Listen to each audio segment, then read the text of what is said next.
কিছুভাবে যেতে হবে। এই জন্য এটা এখান থেকে করা সম্ভব না। এগুলো এই কস্ট বেড়ে যেত আরও 3-4 গুণ বেশি। এখন যে কস্ট মানে ব্যয় ধরেছে সেটা সরকারের টাকা, আমাদের আপনার টাকায় এটা হবে। তো এই জন্য আপনারা দোয়া করবেন। আল্লাহ, আমরা জানি না মাটির নিচের সম্পদ তো সবই আল্লাহ দিচ্ছে, গায়েবের সম্পদ এগুলো আমরা শুধু চেষ্টা করে যাই উপলক্ষ মাত্র। আপনাদের সবার দোয়া যদি থাকে দেশের ভবিষ্যতের জন্য, দেশের জ্বালানি সংকট চলতেছে, আপনারা দোয়া থাকলে আমরা ওখানে গ্যাস খনন করলে গ্যাস পেতে পারি।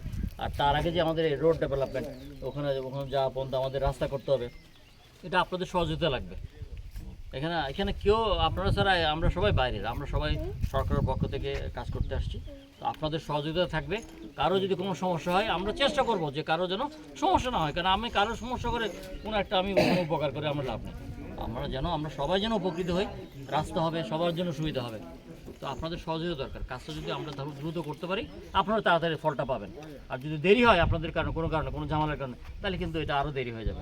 সরকারের ব্যয় বাড়বে, আলটিমেটলি ওই ব্যয়টা সরকারের ব্যয়টা কিন্তু আমার আপনার ঘরে, ঋণের বোঝাটা আমার আপনার ঘরে আসবে। হয়তো আমরা দেখতে পাচ্ছি না, কিন্তু আমাদের সবার ঘরে কিন্তু বৈদেশিক ঋণের একটা বোঝা আছে, বার্ডেন আছে। হ্যাঁ, জিনিসপত্রের দাম বেড়ে যাবে, সব কিছু। এটা ছোটো ছোটো বিষয় নিয়ে সব কিছুই একসাথে হয়, সবাই জানেন যারা আছেন। তো আমরা সবাই দোয়া করবো।